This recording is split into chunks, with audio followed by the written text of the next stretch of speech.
자, 마태복음 19장 16절입니다. 한 절만 봉독하겠습니다.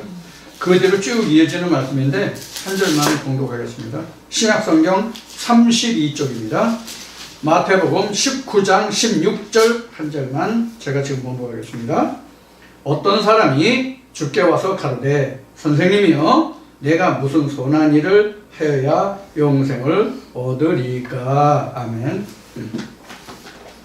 지금 어떤 사람이 와가지고 지금 영생에 대해서 예수님께 질문하는 내용이죠. 아마 이 어떤 청년이라고 지칭하는 이런 사람이 아마 교회에 다니는 사람들 중에 굉장히 많을 줄로 알아요. 어떻게 해야 영생이 이르는지.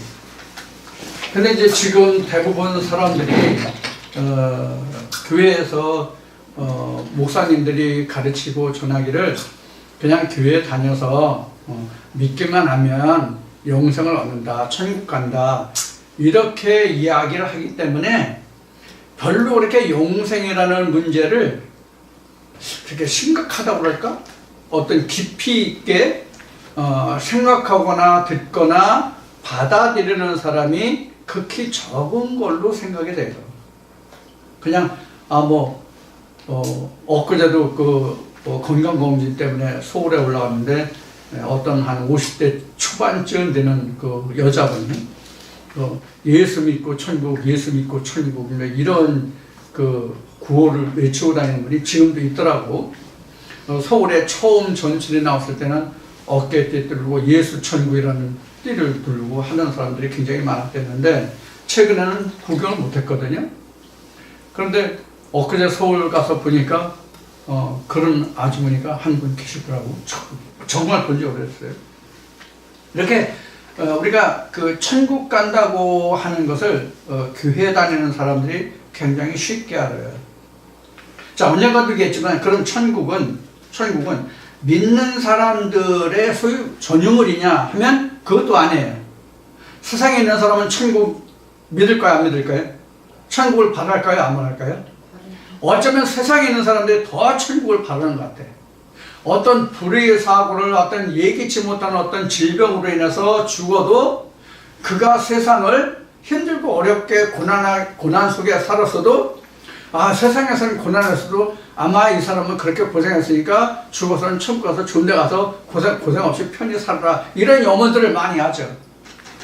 그러고 보면 교회든 절에든 여타 어떤 신앙을 가지지 않았다 할지라도 모든 사람들이 살아생전에는 자기가 고생했을지라도 죽어서만은 편안하고 안락한 그런 자리에 가서 쉬기를, 즉 안식하기를 굉장히 사람들이 마음속에는 자리 잡고 있다는 것을 우리가 단적으로 알 수 있는 거예요.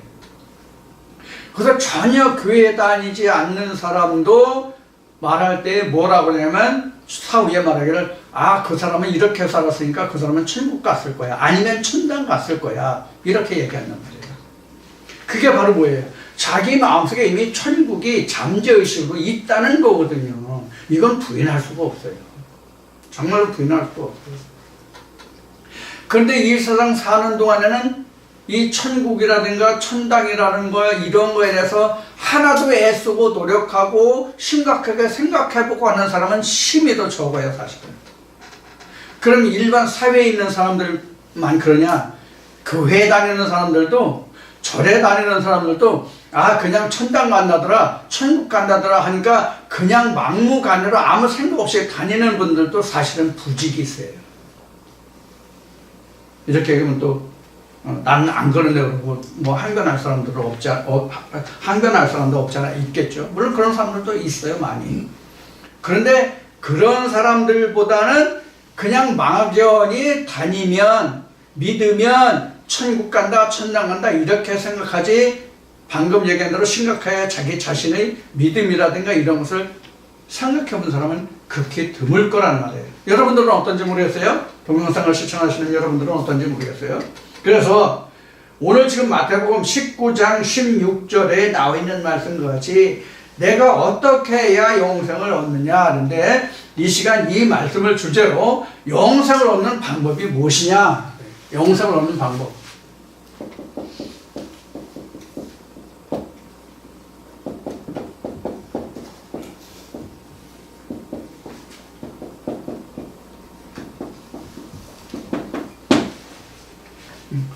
영생을 얻는 방법이 무엇일까?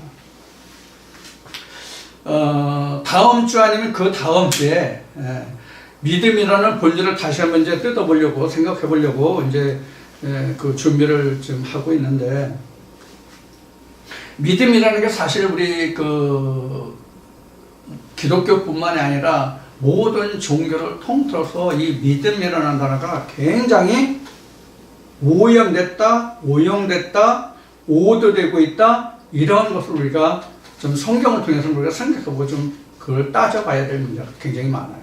그래서 그런 걸 한번 이제 따져볼 시간이 있을 건데, 오늘 같은 그 믿음을 따지는 게 아니라 어떻게 해야 영생을 얻을 수 있느냐는 말을 두고 우리가 그 방법이 뭐냐, 영생을 얻는 방법이 뭐냐 하는 것을 보겠습니다. 여기서는 지금 그 어떤 사람이 죽게 와서 가로되 이렇게 했어요. 그래서 어떤 사람, 어떤 청년도 아니고 어떤 사람이에요. 그런데 여기서 무슨 선한 일을 해야 영생을 얻느냐. 그러니까 선한 일. 지금 이 어떤 사람이라는 이 사람은 천국의 그 기본 개념이 어떻게 깔려 있다는 얘기예요? 선한 일에 깔려 있다는 얘기예요. 그 사람은 어떤 선한 일을 해야 천국에 갈 수 있냐? 그러니까 어떤 행위적인 일이죠.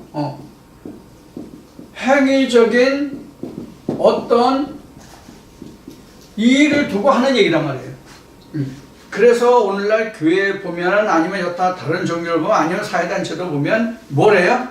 봉사라는 것을 많이 하는 거예요. 그래서 어떤 선한 일, 그래서 어떤 일을 해야 할 거냐, 이런 문제를 많이 생각하고, 그래서 좋은 일을 한다고 뭐 자선사업도 하고 구제사업도 하고, 그래서 많은 봉사활동들을 하는 거예요.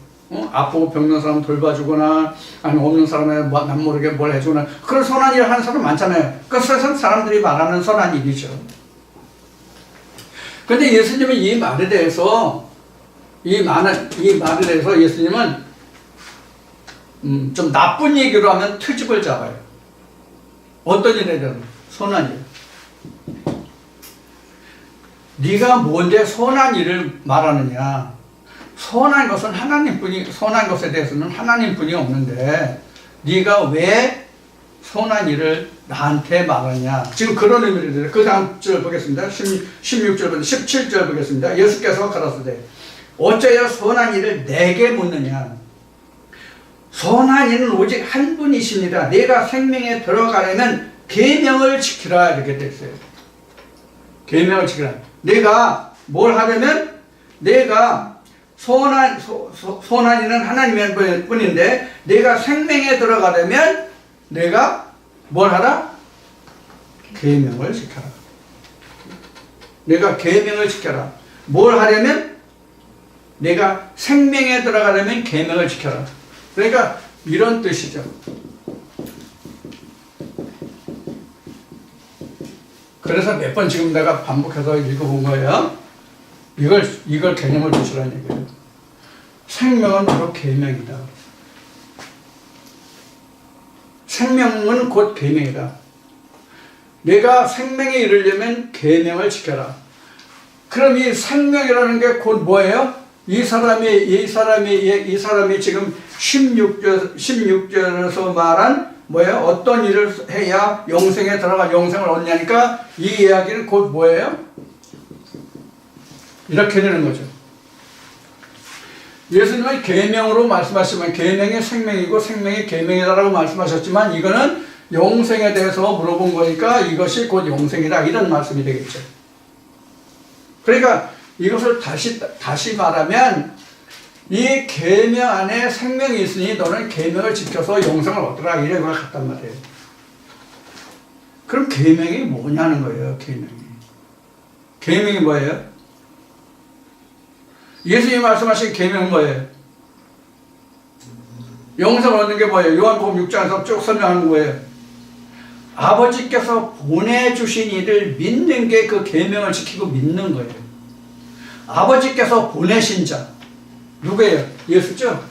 이건 결국 누구를 두고 얘기하냐면 나를 믿어라, 내 계명을 쫓아라, 이 얘기가 같아요.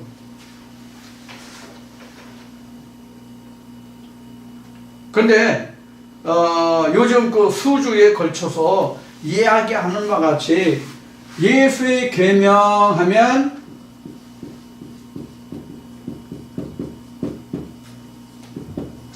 쉬운 얘기는 뭐예요? 쉬운 얘기는 뭐예요? 복음서에 기록된 예수의 말씀만을 생각해. 예수의 계명. 그게 바로 계명이잖아요. 그 이제 좀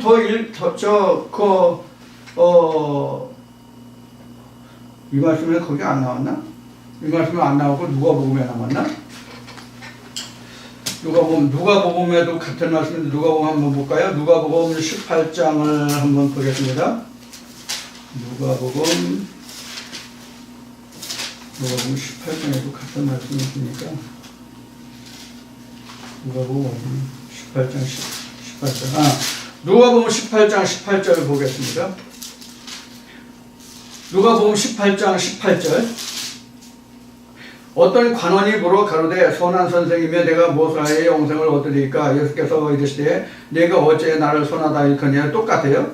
그래서 계명을 지키라고 이제 20절에 그 계명을 안 하니, 네가 계명을 안 하니 하면서 말씀해. 간음하지 말라, 살인하지 말라, 도적질하지 말라, 거짓 증거하지 말라, 내 부모를 공경하라 하였느니라. 여전히 이것은 내가 다 어려서부터 다 지켰나이다. 예수께서 이 말을 들으시고 이르시되 내게 오히려 한 가지 부족한 것이 있으니 내게 있는 것을 다 팔아 가난한 자들을 나눠주라 그들에게. 그리하면 하늘의 보화가 내게 있으리라. 그리고 와서 나를 좇으라 하시니 그가 많은 재물을 가지고 있었기 때문이다. 그런 설명이 그 뒤에 나오죠. 지금 마태복음 18장에도 마태복음 19장에도 나오나? 예. 그러네. 거기도 나오네. 재물이 많음으로 그가 근심했다. 이런 이제 그런 뜻이죠. 자, 그러면 지금 여기 보면 모든 계명을 지켰죠. 지금 이 청년이. 어떤 사람이 누가 보면 청년이라고 돼 있고 바리새인은 청년이라고 돼 있고 여기는 이제 어떤 사람이 되는데 어떤 청년이든 어떤 사람이든 간에 계명을 지켰죠. 그런데 부족한 것이 뭐예요?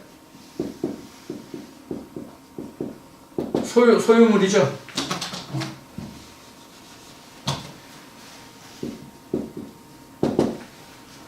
소유물이죠. 소유물이 많다는 얘기는 뭐예요? 그 말씀에 나오는 것 같이 부자죠. 부자하면 생각나는 게 누가 생각나나요? 누가 보면 16장에 부자가 생각나죠. 부자가 물질적인 부자도 있고 영적인 부자도 있어요. 물질적인 부자도 있고 영적인 부자도 있어요. 그런데 성경은 물질적인 부자를 이야기하고 있는 게 아니에요. 실제로는 물질의 부자로 생각할 수 있게 물질의 부자로 볼 수 있도록 성경은 기록되어 있지만 실제로 물질의 부자가 아니에요. 그쪽으로 보면 성경에 엉키는 데가 있어요. 그래서 이 부자라는 것은 영적인 면을 놓고 볼 수 보면 맞아요. 근데 영적인 부자를 놓고 보면 맞는데 영도 다 같은 영이 아니잖아요. 하나님의 영도 있고 그리스도의 영도 있고 바알의 영도 있고 많잖아요. 영이 어느 쪽 부자냐는 거예요. 하나님 쪽으로 영이 부자면 할렐루야죠. 그야말로. 근데 바알 쪽으로 그 부자면 오히려 없는 건 못하잖아요. 자, 바알의 부자가 뭐예요? 바알의 부자가 뭐예요? 물질의 소유물, 물질의 부자예요. 그러니까 그걸 다 나눠주라는 거예요. 자, 그러면 왜 예수님은 이 물질을 다 나눠주라고 했을까요? 지금 이걸 지키려고 하기 때문에요. 이제 이런 말씀이 있죠. 내가 어떤 한 사람이 두 주인을 똑같은 마음과 크기로 섬길 수 있느냐. 그런 말이 나오죠. 그러니까 이것은 지금 여기는 세상 소유물이고 영적 소유물이라면 어떤 부자가 이런 거라면 지금 이 영적 소유물과 세상 소유물을 똑같이 여길 수 있을까요? 나는 절대로 이게 안 되더라고. 솔직히 나는 도둑놈 신부라 그런지 영적 소유물보다는 내가 말씀을 전하는 일선의 입장에 있으면서 세상적인 이 물질의 소욕을 내가 금할 수가 없어요. 왜? 세상 살아나가는 데는 솔직히 말해서 양심적으로 하나님 앞에 솔직히 양심적으로 말해서 세상 살아가는데 영적 소유물은 없어도 세상적인 소유물은 절대적으로 필요해요.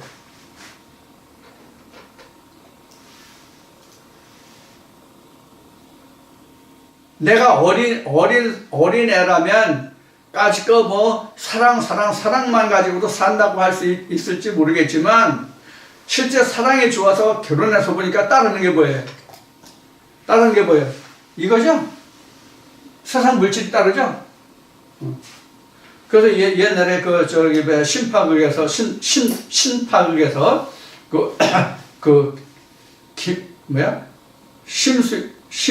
이수일과 심순애인가? 그런 신파극이 나온 거예요. 김중배의 반지가 다이아 반지가 그렇게 들어왔다는 게 바로 이런 이야기가 같은 거죠. 그래서 우리가 육신이 있는 한은 세상의 물질을 노라고 할 수가 없어요. 절대죠. 그러니까 우리는 이런 거예요.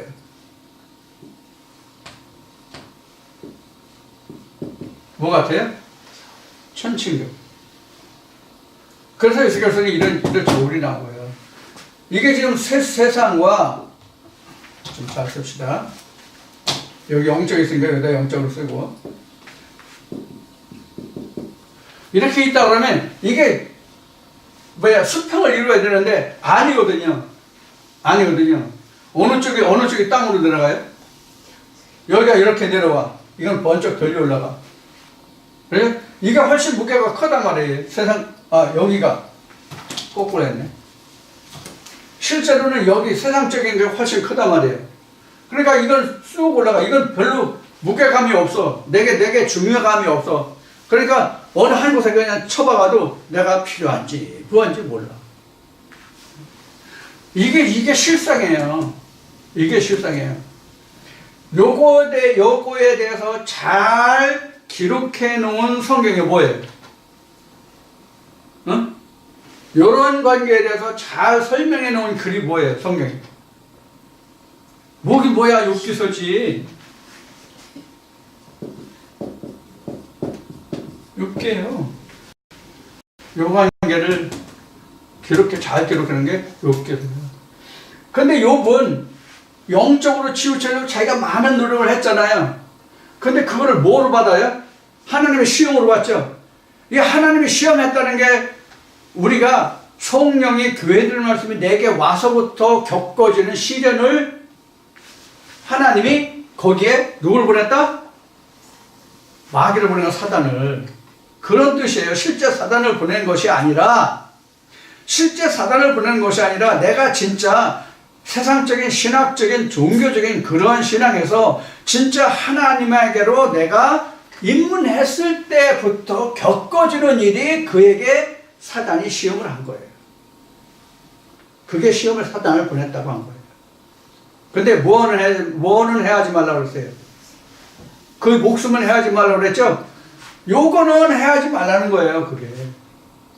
요거는 해하지 말고 물질로만 한번 해봐라. 너 절대로 이거는 손대면 안 돼. 사람한테 이렇게 하나님 명하신 거예요.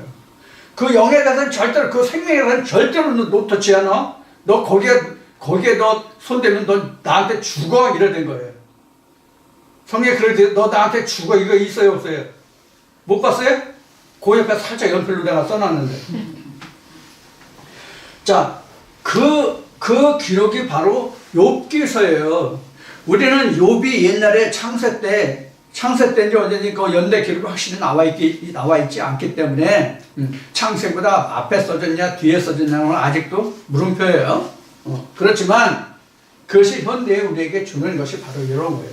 평생을 이 씨름을 하거든요. 이 시험 때문에 뭘 더 하나님 우리에게 뭐라고 성경에 설명하냐면 둘째 사망이라는 걸 둔 거예요. 이게 왜 있어요? 영적인 거 물질적인 이 싸움이 왜 있어요? 육신이 있기 때문에 있는 거예요. 육신이 없으면 필요 없죠. 세상 물질을 못 부려요. 육신이 있으니까 필요한 거죠.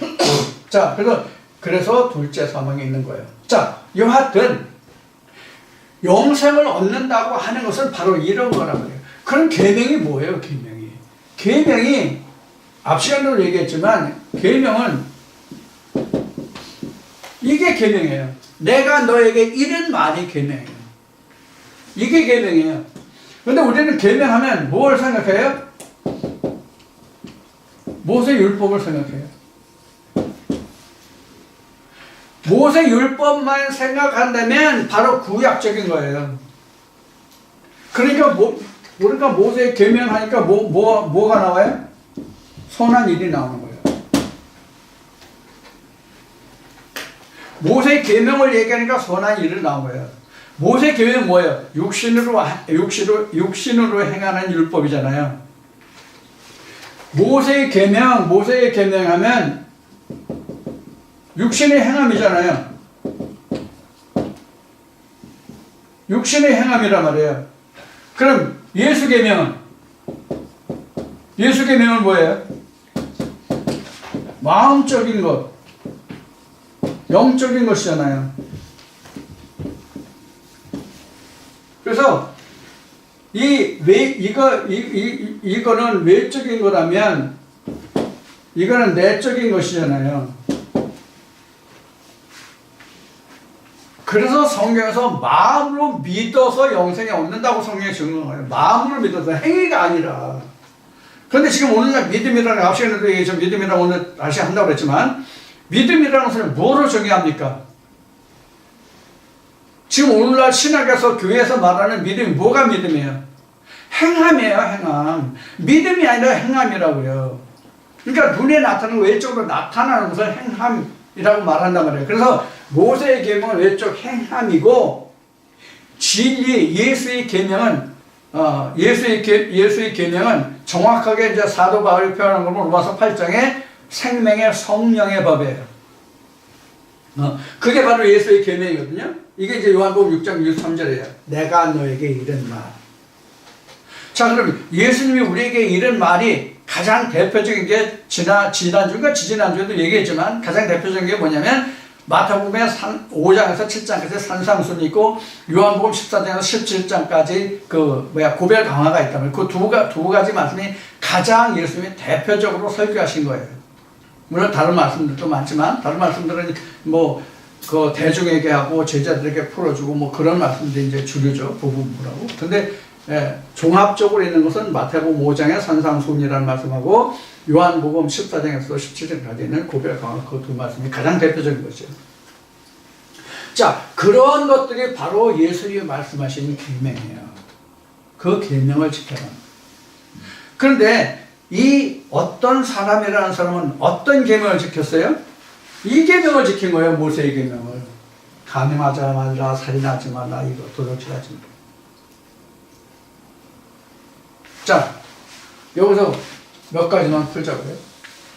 몇 가지만 얘기하자고요. 전에도 얘기했기 때문에 동영상을 들으시는 분들은 다 아시겠지만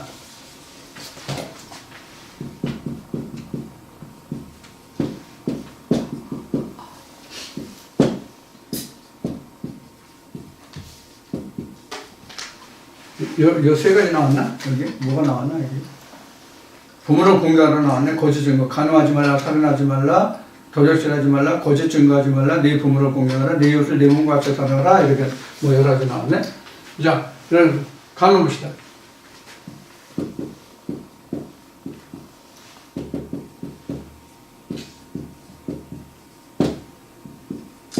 이거 똑같이.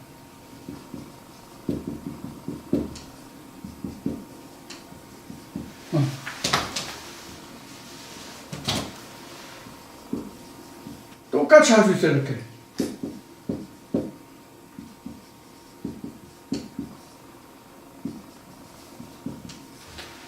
여러분들 그동안 신앙생활 하시면서 제가 이 말씀을 전하는 이 말씀 말고 다른 그 목사님들 어느 그 교파든지 교단에도 관계없이 이 말씀을 들을 때 이렇게 육신적인 거 영적인 거 구분해서 말씀을 들으신 적이 있나요? 아니면 생각해 보신 적이 있나요? 다 이거 세상적인 걸로 다 설명하고 그렇게 얘기해요. 그래서 이것뿐만 아니라 성경 전체를 다 세상적인 것으로 보죠.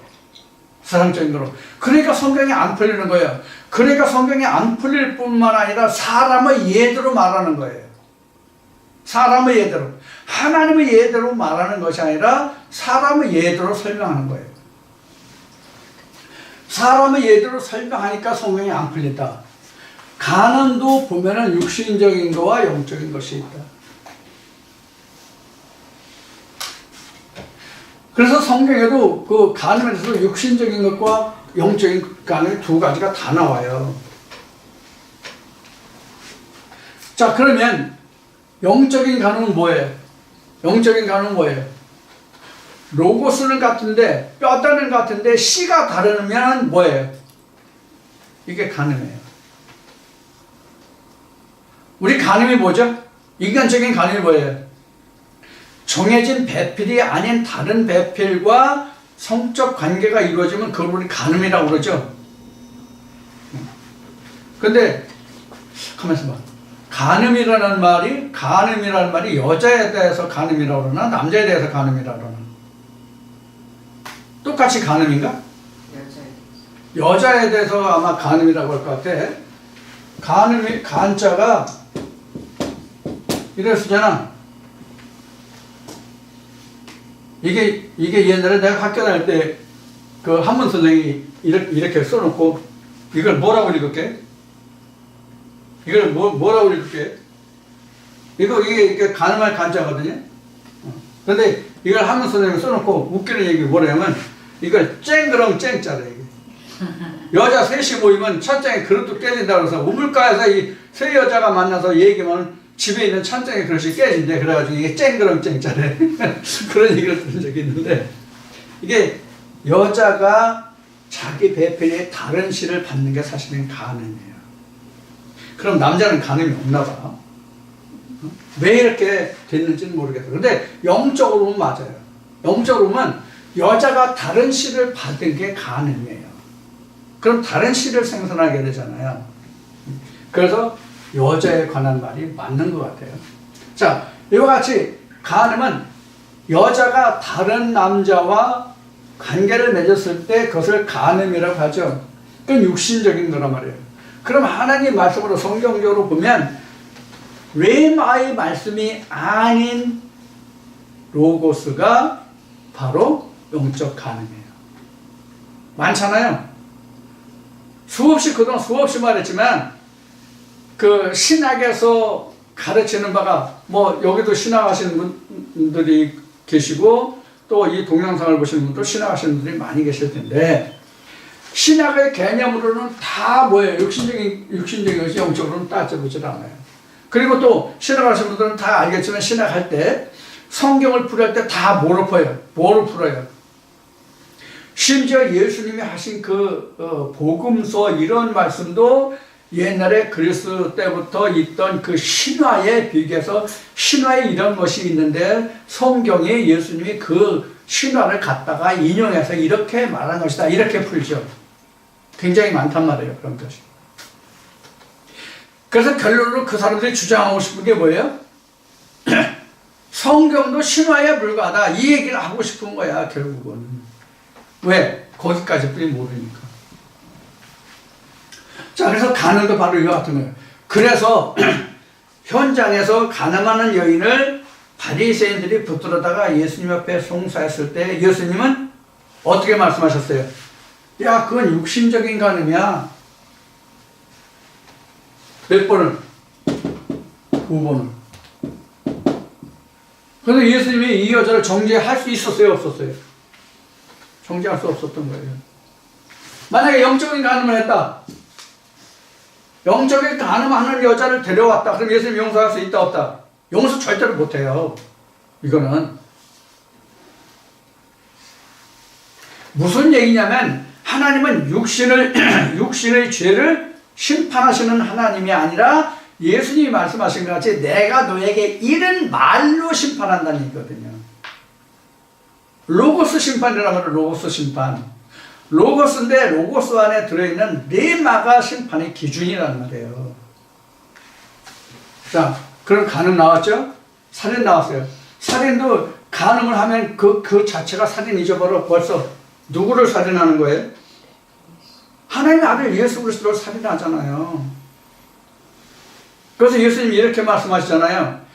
예루살렘 성 밖에서는 결코 내가 죽는 법이 없다.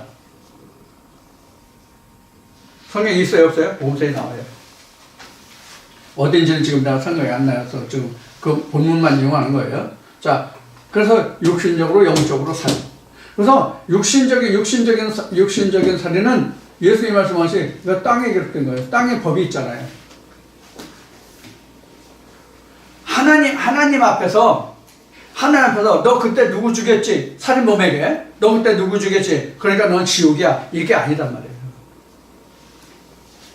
그러면 하나님은 육신적으로 뭐 간음하고 살인하는 거는 심판하지 않으시니까 간음해도 괜찮고 뭐 살인해도 괜찮고 그렇다는 얘기냐? 그게 아니란 말이에요. 이런 또 오해라고 또 그렇게 또 꼬투리 잡지. 마치 사도 바울이 죄가 더한 곳에 은혜가 더 크다 하니까 야 우리가 죄를 더 많이 짓자 그러면 하나님 은혜가 더 넘칠 거 아니냐 이렇게 했다는 말씀이 나오죠. 고린도 교회가 편지할 때 이와 같이 오해할 사람이 또 있을 거란 말이에요. 아니란 말이에요. 예수님이 말씀하신 것 같이 너희는 바리새인보다 그 의가 더 낫지 않으면이라는 전제가 있잖아요. 이것은 하나님이 무엇을 주장하시고 무엇을 더 크게 여기시느냐의 차이만 있을 뿐이지 그렇게 해도 괜찮다는 얘기는 아니란 말이에요. 오해하지 않았으면 좋겠고요. 그 다음에 도적질도 마찬가지예요. 도적질의 대표적인 거 어디예요? 이거잖아요. 가장 대표적인 도적질이 뭐예요? 저거죠. 하나님의 것을 도적질하고도 우리가 감히 어떻게 하나님의 것을 도적질하니까. 그러니까 하나님과 이스라엘 제사장들이 서로 그 생각이 틀렸던 거야. 하나님이 뭘 도적질했다는 것을 이스라엘 제사장들이면서 모르는 거야. 그래서 말라기 2장에 뭐라 그러세요? 이스라엘 그 히브리들의 그 제사장의 입에는 나의 율법이 있어야겠거늘 그들의 율법을 버렸으므로 나도 그들을 이스라엘 제사장에서 버렸다 이렇게 나오잖아요. 그러니까 하나님의 말씀이 없다는 거거든요. 그게 도적질이란 말이에요. 그리고 그 백성들한테 가져갈 건 다 가져갔잖아요. 고린도전서 9장 11절에 있는 말씀과 같이 제사장은 이스라엘 백성들에게 하나님의 말씀을 주고 이스라엘 백성들은 썩을 것으로 그 제사장에 주고 이렇게 주고받는 이런 관계가 있어야 되는데 줄 것은 안 주고 취할 것만 취했으니까 뭐야? 도둑놈이지.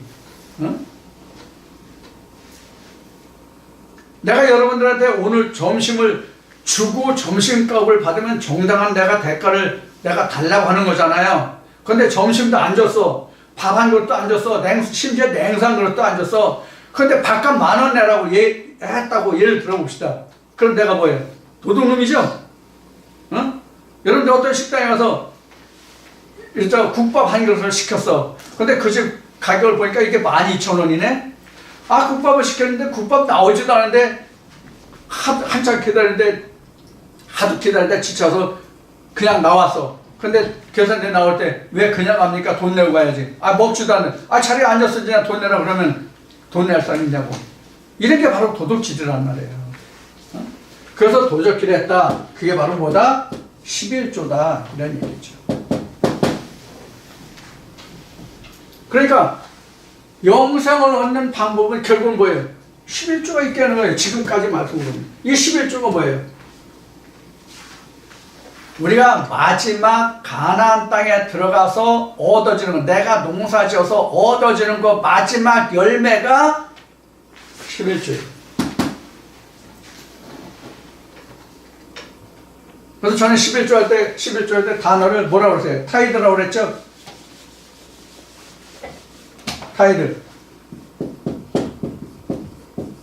타이드라고 그랬죠?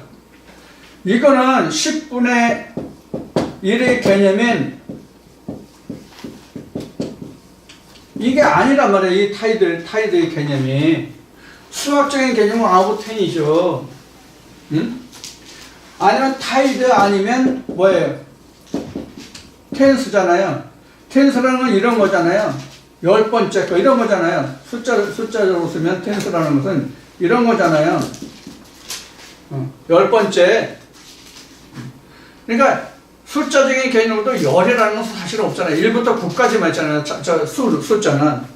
그러니까 10이라고는 0이라는 것을 뭐 인도의 어느 수학자가 뭐 발견해가지고 뭐 획기적인 뭐 발견이라고 했다고 얘기하는데, 그 10이라는 것은 가득 찬 거, 꽉 찬 거, 충만한 걸 얘기해요. 마지막 걸 얘기한단 말이에요. 그래서 우리 믿음의 마지막이 뭐예요? 우리 믿음의 마지막이 예수잖아요. 근데 그게 11주란 말이에요. 타이드, 10번째 타이드. 이건 쪼개거나 나누거나 할 수 없단 말이에요. 응? 예를 들어서 물질이 타이드고 텐수라면 10분의 1로 쪼갤 수가 쪼개면 안 되고 그걸 통째로 다 내야 된다고. 100원 받으면 100원 다 내고, 1000원 받으면 1000원 다 내야 되고, 만원 받으면 만원 다 내야 되고, 삼성에 한 달에 기업의 그 그로스가 아니라 네트로 예를 들어서 10조가 그 이익이 났다 그러면 10조 쪼개면 안 돼. 10조 이익이 나서 10조 중에서 10분의 1이면 1조죠? 1조를 내면 안 돼. 10조 다 내야 돼. 타이드의 개념으로 보면 그렇단 말이에요. 1 오브 10, 11조의 개념으로 보면 쪼개서 내도 돼.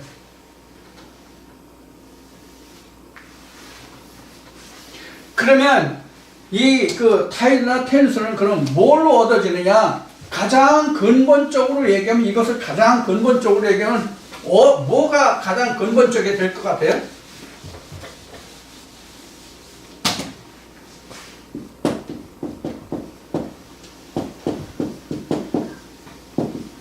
아들이 있으면 돼요. 그래서 여기 4장인가 5장인가 보면 뭐예요? 아들이 있는 자 생명. 아들이 있는 자 생명이 있고 이렇게 나오죠? 그게 영생이죠. 생명이 있으면 뭐 계명은 생명이고 생명이고 영생이라고 그래. 앞에 지금 여기 본문에서 마태복음에서 얘기했으니까 생명이 있으면 이게 영생이잖아요. 아들이 있으면. 요한일서 몇 장인가 좀 아주 찾아봅시다. 시간 좀 걸려도 찾아봅시다.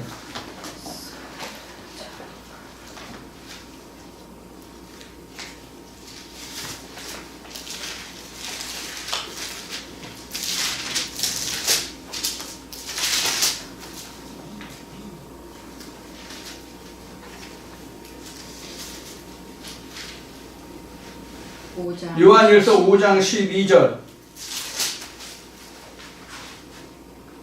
4장이 아니라 요한일서 5장 12절.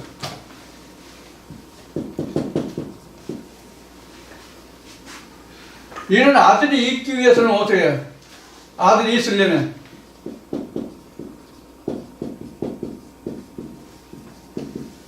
앞에 얘기한 것이 뭐예요? 하나님의 신부가 되는 거예요. 하나님의 신부가 되면 뭐죠? 하나님의 신부가 되면 뭐예요? 하나님의 신부가 되면 뭐가 하나님의 신부가 되면요? 거듭나면 돼요. 거듭나면 하나님의 신부가 돼요. 뭐예요? 말씀, 육신 입음이잖아요. 이것이. 그래서 하나님의 신부가 되면 돼요. 그래서 그 하나님의 신부가 돼서 그 다음에 뭐예요? 아들을 낳으란 말이야. 아들을. 하나님의 아들을. 바알의 아들을 낳지 말고 하나님의 아들 예수를 낳으라고. 그게 계명이에요. 그럼 그게 생명이에요. 영생이에요. 이거 아들 하나 바라보고 우리가 신앙생활 하는 거예요. 시간 버리고 물질 버리고 가전 노력 다 해서 이 아들 하나 얻으려고, 이 아들 하나 얻으려고. 이 아들 하나 얻어서 죽이지 않고 그 아들 살리려고. 근데 하나님의 아들이 몇이에요? 하나님의 아들이 몇이에요? 하나님의 아들 독생자죠? 여기 어디 갔어? 요한복음 1장 없네? 거듭나 말씀 60대 이거 요한복음 1장 14절이죠? 요한복음 1장 14절인데 18절인가 17절에 가면 독생하신 하나님의 아들의 일을 증거했다고 나와요. 일을 나타냈다고. 독생자로 나와요. 독생. 그럼 우리가 여기서 한 가지 더 첨언해서 얘기한다면 우리가 하나님이 독생자가 되는 거잖아요. 그죠? 하나님의 독생자가 되는데 하나님의 독생자가 된다는 것은 뭘 얘기해요? 뭘 얘기해요?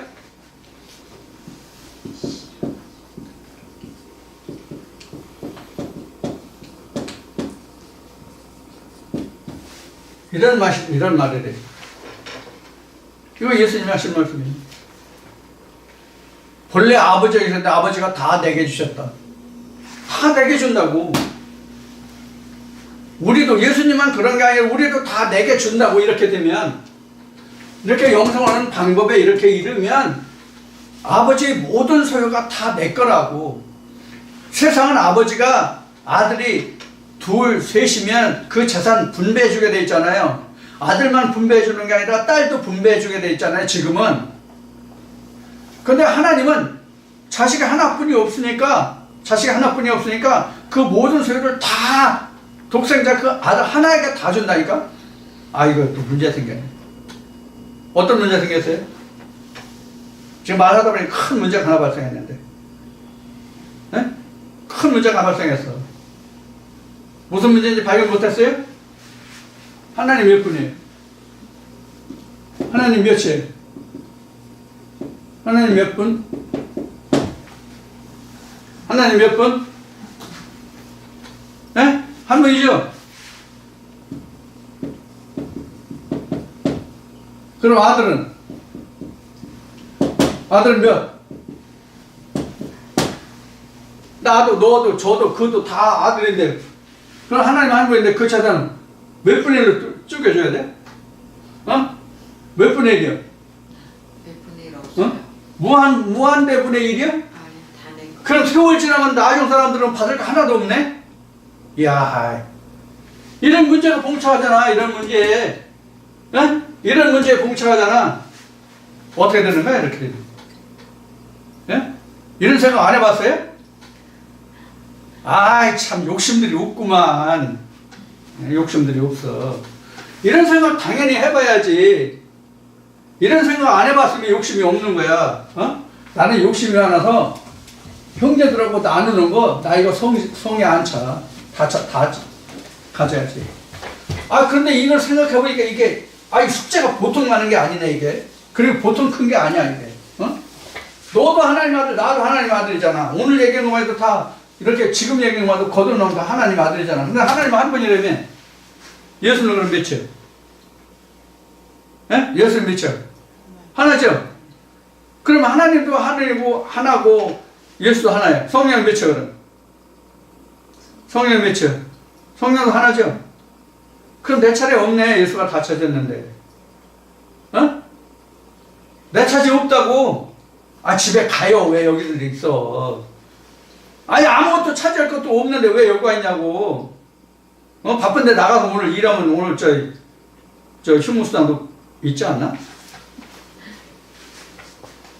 이런 이제 우리가 이것을 생각하지 못하고 깨닫지 못하면 이런 딜레마에 빠져요, 진짜로. 이걸 알지 못하면. 그런데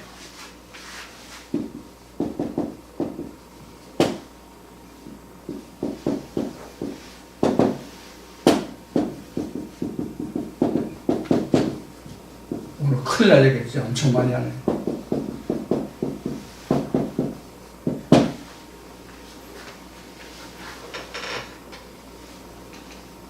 왜 이렇게 얘기할 거예요? 왜 이렇게? 이 두 개를 통틀어서 말하면 말씀이 하나님이고, 레마는 예수야. 그리고 하나님의 하나라는 것은 이 하나님만 하나야. 이분만 하나야. 그 다음에 지어진 하나님, 예수는 무한하고 영원하다.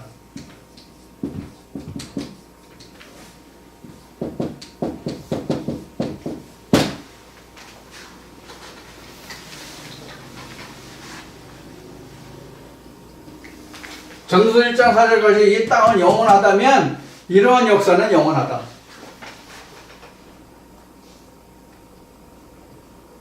쉬운 얘기로 이런 얘기예요. 성경은 이거 한 권이에요. 네?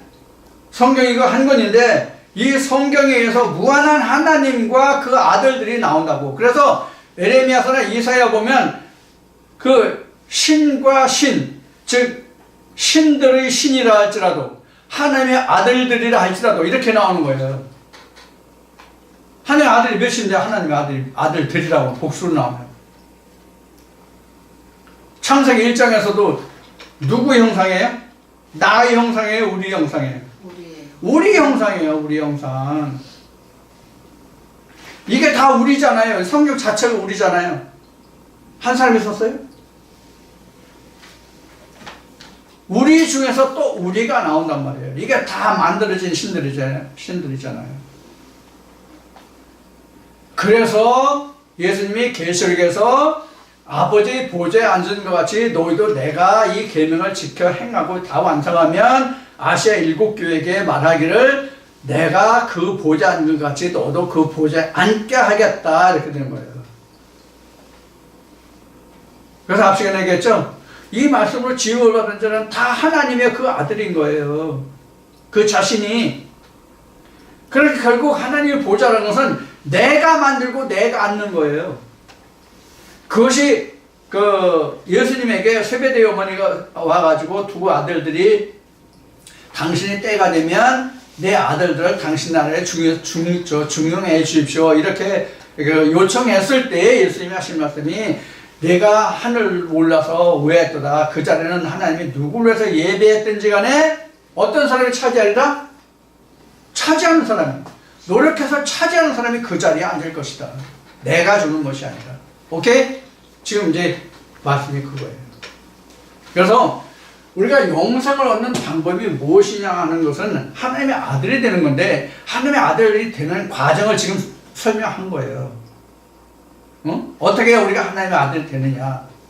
사실 따지면 앞시간과 지금 똑같고 지난주에 그 영생, 지난주와 그 앞주에 우리가 영생을 얻는 것이 어떻게 해서 영생을 얻느냐, 영생이라는 것이 천국이라는 것이 사위 것이냐, 이런 주제로 설명을 드리는 말씀 있잖아요. 그거 똑같은 거예요.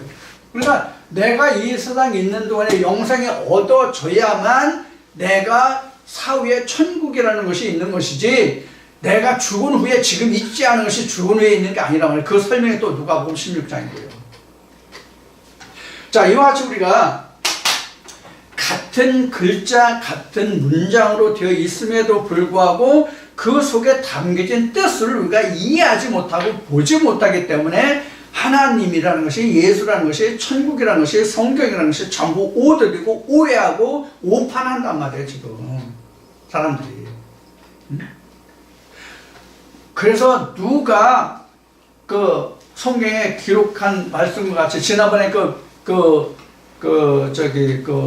에디오피아에서 온 넷이 간내교회 갈 때 성경을 읽는데 누가 가르쳐 주면서 어떻게 깨닫겠냐는데 그때 이제 빌립이 같이 따라하면서 풀어준 거예요. 그때 빌립이란 말이 성경이란 말이 말씀 못 듣는 적이 있는데 빌립이 그렇게 풀어주잖아요.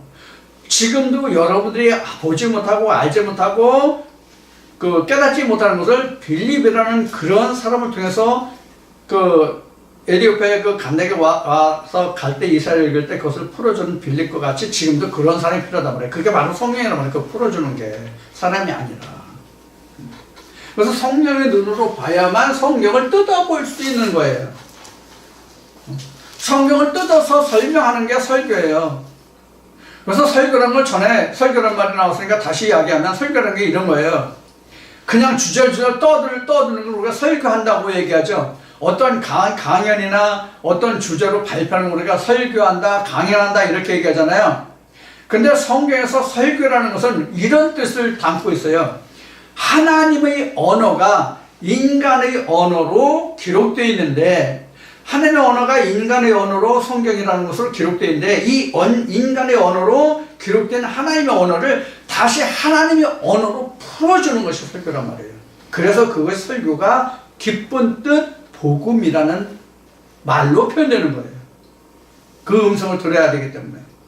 자, 이런 것이 바로 우리가 영생을 얻는 거예요. 그러니까 영생을 얻는 그 시작은 뭐 거듭납니다, 그 아들이 있어야 된다 이렇게 얘기했는데, 그 시작은 사실 성령이 교회들을 하시는 말씀을 들을 수 있는 데서부터 시작하는 거예요.